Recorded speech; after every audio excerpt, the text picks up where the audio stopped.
Welcome back to the Palace.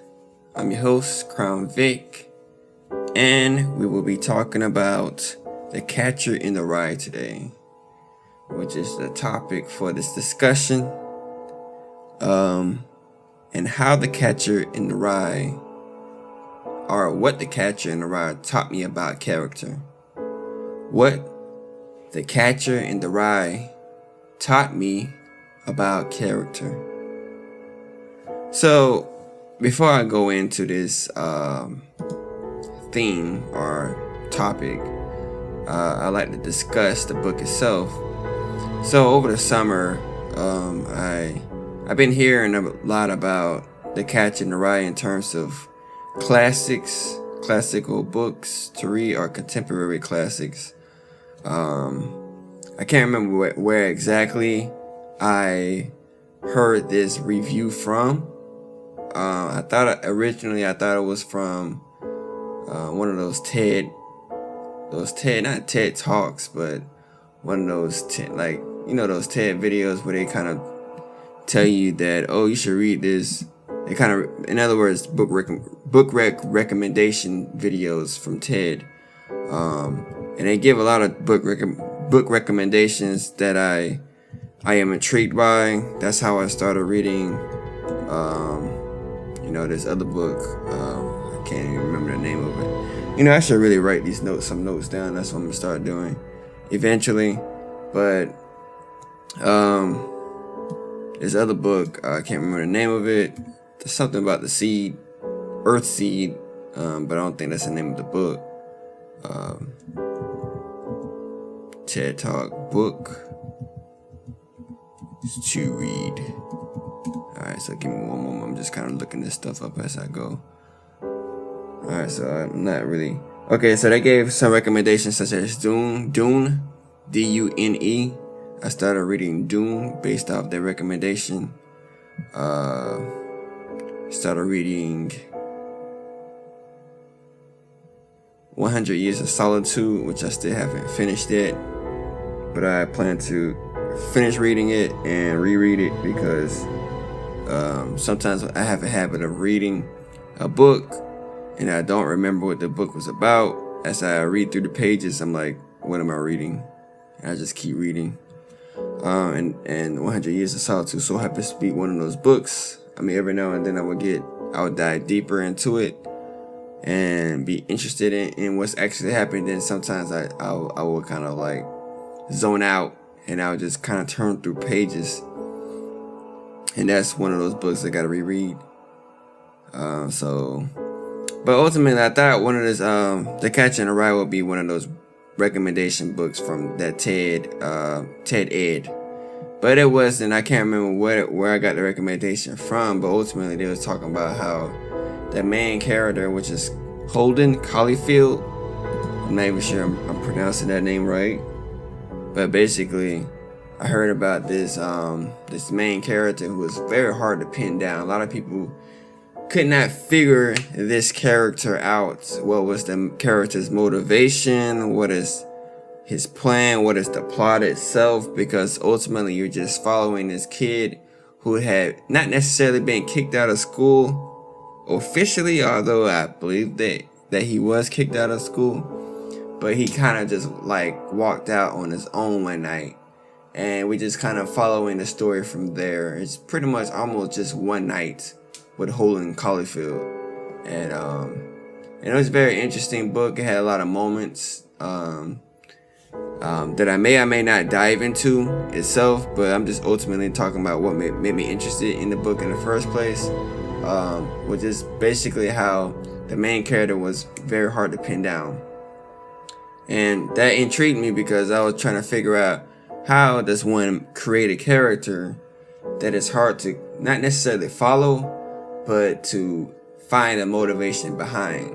So that's what intrigued a lot of people. For some reason, this book had became a cult classic for a lot of people, and garnered a cult following back in the day, and perhaps even still has that cult following even today, where a lot of people kind of relate heavily to Holden Caulfield, and I myself find myself in moments where I can understand where the character is coming from. So that's what ultimately intrigued me to the book. And as I started reading the book, I found the narration very strong, as Jack Graves will say in his book on method writing, the advanced version. He calls this tone that is used throughout the book straight talk, and that's pretty much the tone throughout the entire story, or the entire book is straight talk. So pretty much you kind of follow the story through Holden's narration. So it's like through his perspective, how he sees the world and how he navigates through it. And I found the story relatable in some sense, in that we don't know what we really want oftentimes. Only the very lucky few, knows what they want in life, and they go after it, and they just go after it with everything they have in them. And very few are kind of like that, know what they want, go after it, get what they want, and they're satisfied. The majority of us are just kind of going through the motions, or at least a good deal, many of us, kind of going through the motions in life. We try to do one thing and then kind of shoot ourselves in the foot for one reason or the other. We get in our own way. Some people want us to do one thing and we want to do something else. And so as I was reading the story, I kind of related to Holden Caulfield in that sense, in that way.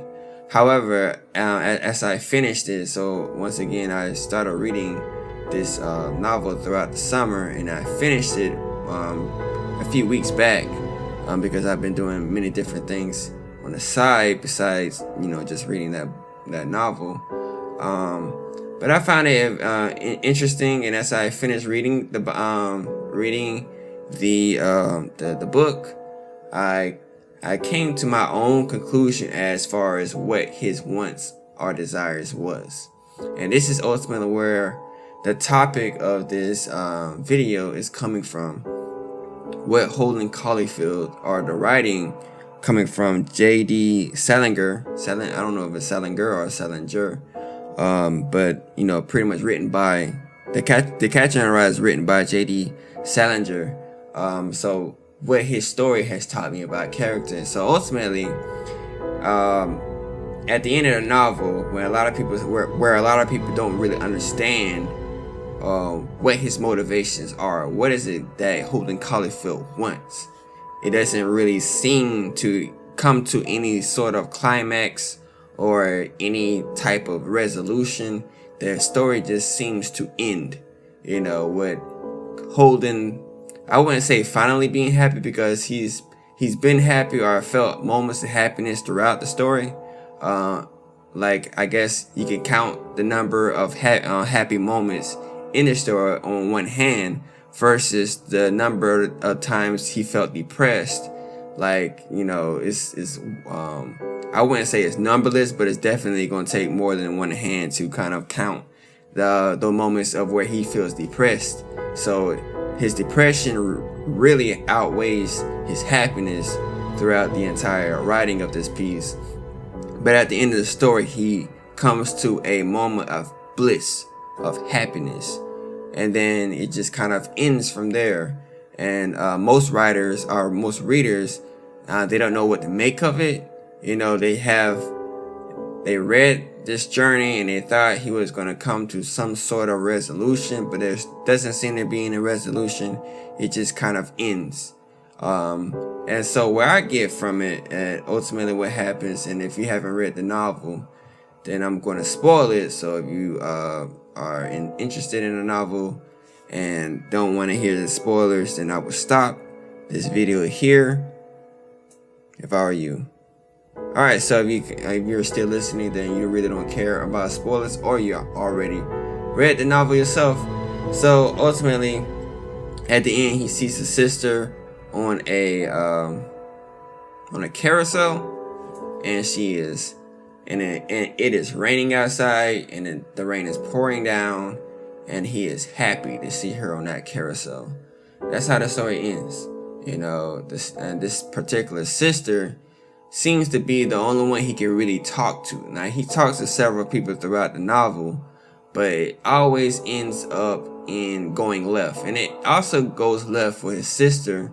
But the difference between his sister and the other conversations is that he could leave, the conversations with the other people, but he can't necessarily leave his sister, because as he tries to leave his sister comes with him. So,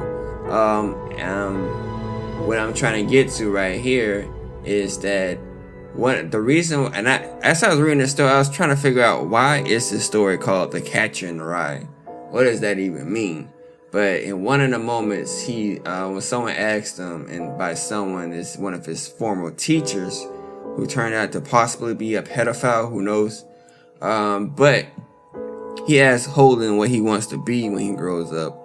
And he says something along the lines, he gives this, not a story, but almost like an analogy of a story. Pretty much how children, as they're playing in the field, they're coming across the edge of a cliff.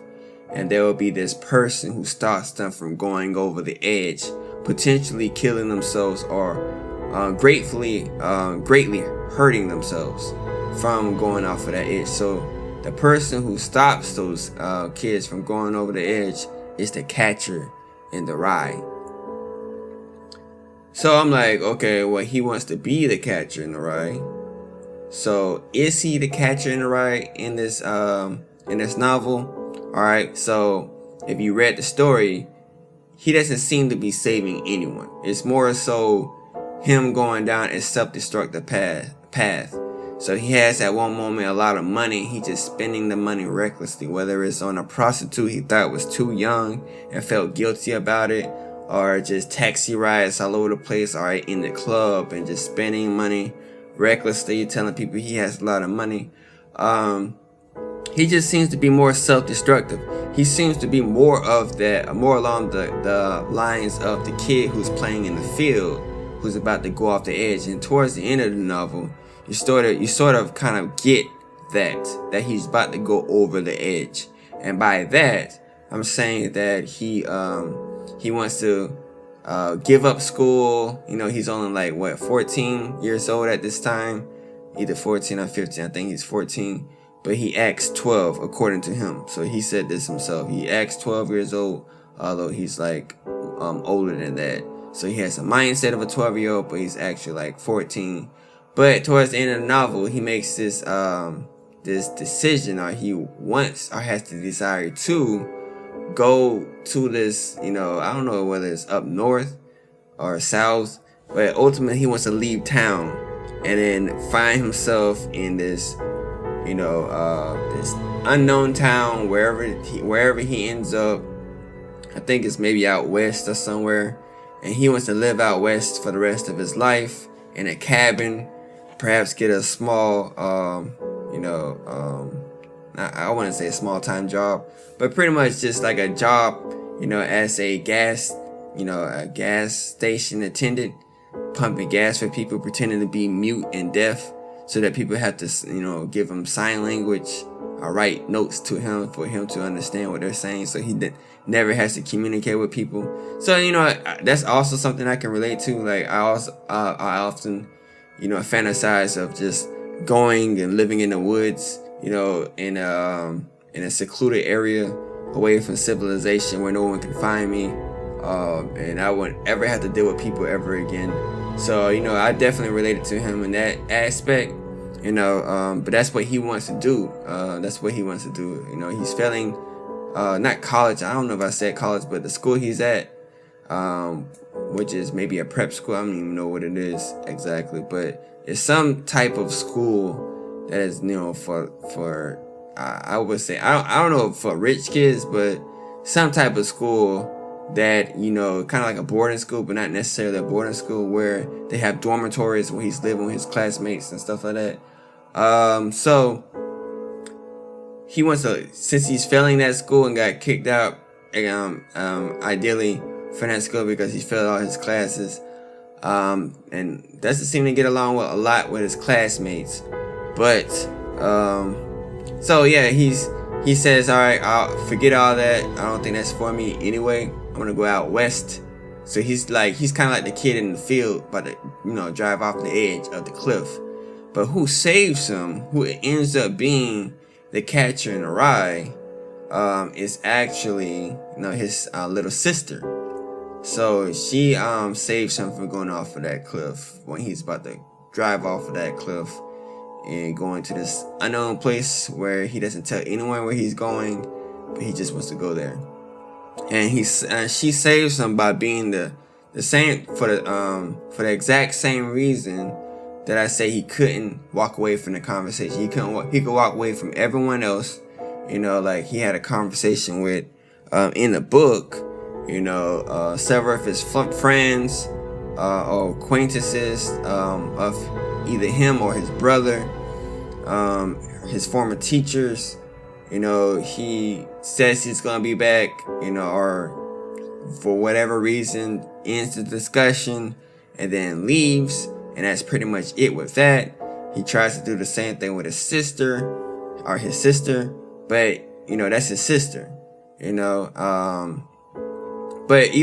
sister, that doesn't mean that he can't just walk away from her.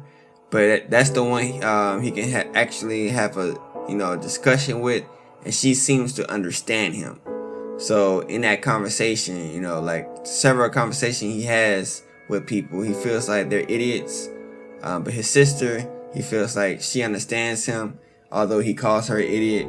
But ultimately she listens to him. She's the only one he feels that really listens to him.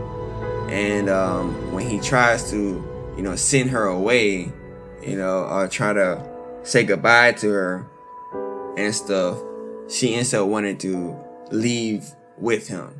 And then in wanting to leave with him, he decides to kind of like stay, because he's like, all right, well, you can't come with me, so I'm gonna have to stay.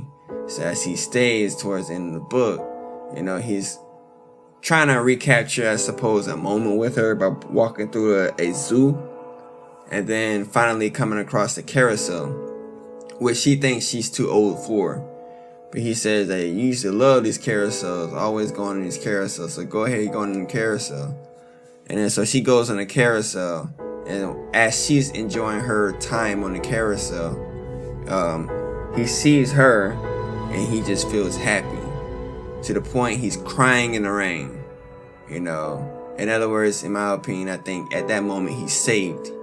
She saved him from himself, from going off of the edge. And she turns out to be, in my opinion, the catcher in the rye, not, Holden Caulfield himself. As I look at the Wikipedia, it says that Holden is actually 17 years old. I don't know why I thought he was 14. I swear I thought he said he was 14 years old in here. Maybe, okay, never mind. But I'm looking at it here. He says that he's a depressed 17-year-old, in California after the end of World War II. But that's ultimately the catcher in the rye. And after that moment, he's crying in the rain as he's watching his sister on the carousel. It goes on to a... Look at these doggone birds just making all this noise, eating the birds. I didn't even think they went in these, when it used this bird house anymore. But it ends the story with pretty much kind of like how, the 2000s movies to end. The movies in the 2000s, early 2000s, they would probably say something along the lines of, oh, and this person right here, he actually went to college. Although he was struggling throughout the movie on whether he's going to finish college, he turns out to go to college and graduate. He becomes a doctor.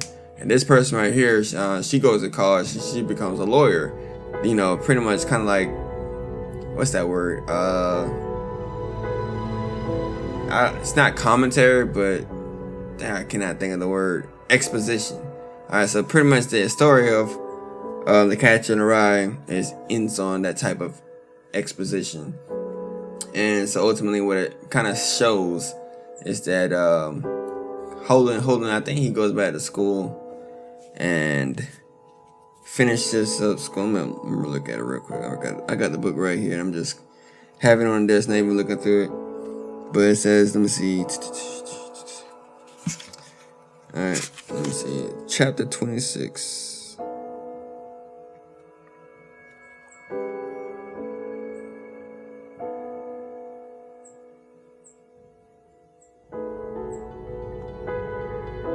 Alright, so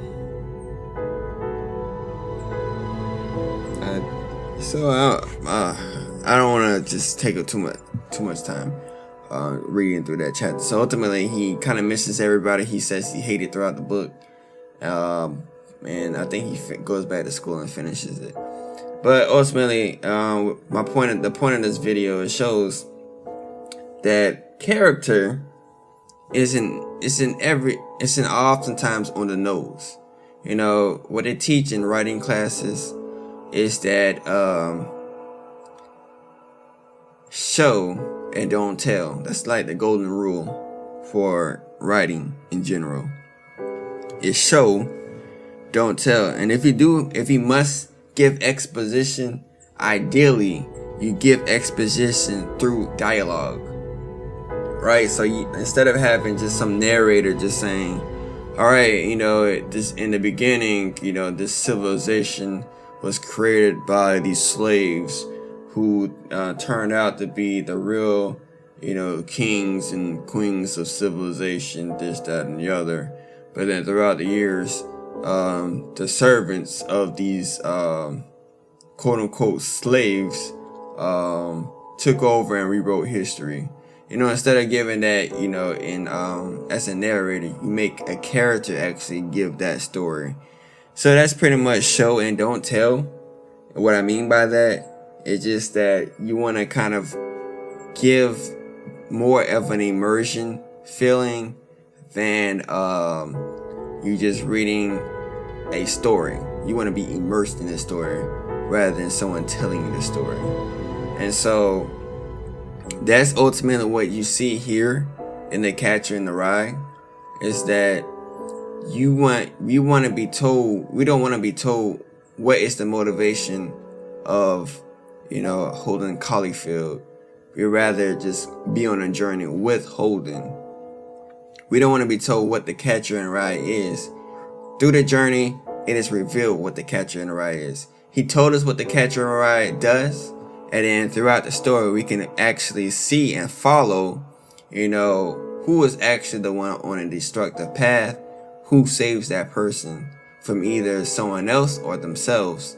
And as I just explained at the end of the book, Holden is saved by his sister. At least this is just my perspective, how I interpret it. He's depressed throughout the entire, story, and only few moments where he's actually happy. One of the moments was with the nuns that he met, and I still don't know what exactly made him happy about them. Whether it's, they represented someone that is pure. And then another moment where he's happy is when someone's, I think, singing about The Catcher in the Rye, and that also made him happy. And then the last moment is at the end when he sees his sister on a carousel. And so, ultimately what this story teaches us, or taught me about character, is that it's never implied. Oftentimes, how we see the world is it's a mirror reflection on us.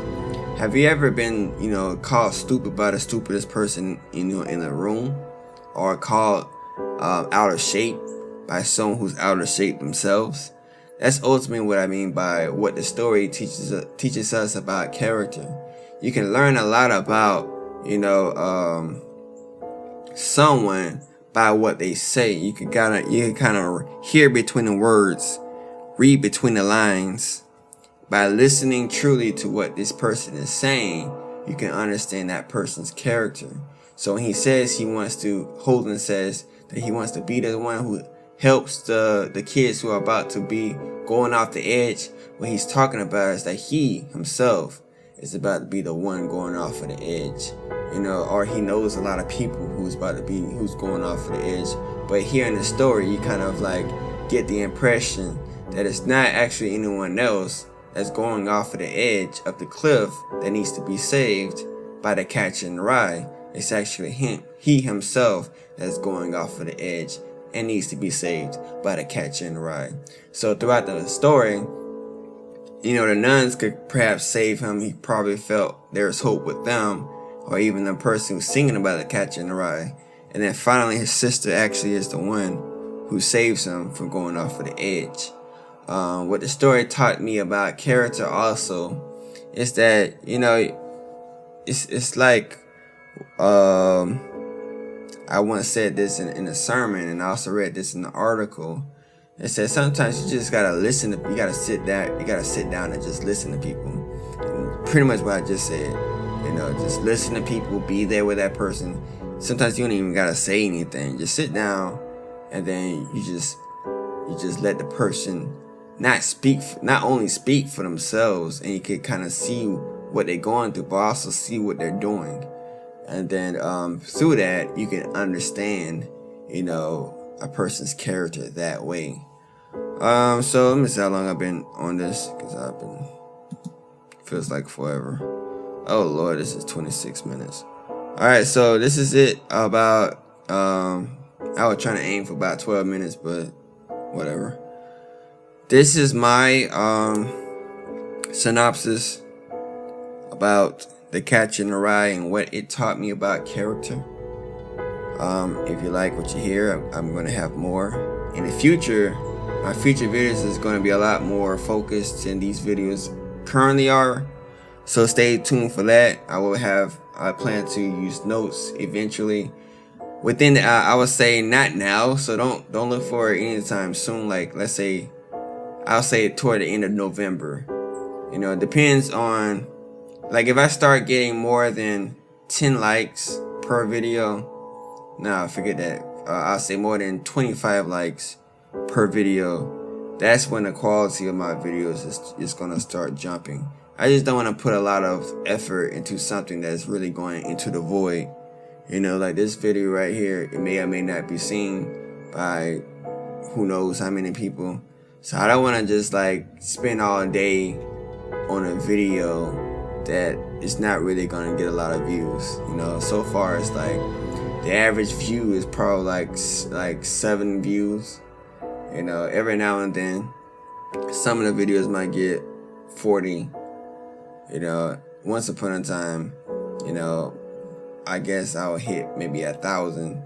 I don't know. It doesn't really matter to me. All I know is this: I'm just trying to put content out there, and I'm also going to continue to build on the website. So stay tuned for more articles, because a lot of these videos is going to be from that website, and it's all just going to be in perfect congruency. And it just eventually, I'm just building on what I have, and I'm going to continue to build. We're going to see what's going to happen from there. My motivation for this channel is to kind of like just give you insight, on a stronger perspective of stuff. Some people oftentimes say I like listening to you talk, about certain stuff, because it's it's very insightful. And that's just pretty much what this channel is all about, my insights on stuff. How I see the spiritual aspects in life. Someone said this, that, real spirituality is like seeing God everywhere, being in the moment and seeing God everywhere. You're allowing the universe to speak to you through every person, every interaction, whether it's through a person or animal. It could even be through inanimate objects such as TVs and cars and stuff like that. So it's all about, being in the moment and opening your eye. And I'm not going to say third eye, because that just, I don't know anything about that. I hear about it. I heard what other people told me about third eye, but I never opened my own third eye. One person, I'll save this story for another time. One person said he could open my third eye. And I'm like, all right, we're going to see how that works. That person didn't do nothing. All right, so like I said, that's going to be for another video. And yeah, so stay tuned for future videos.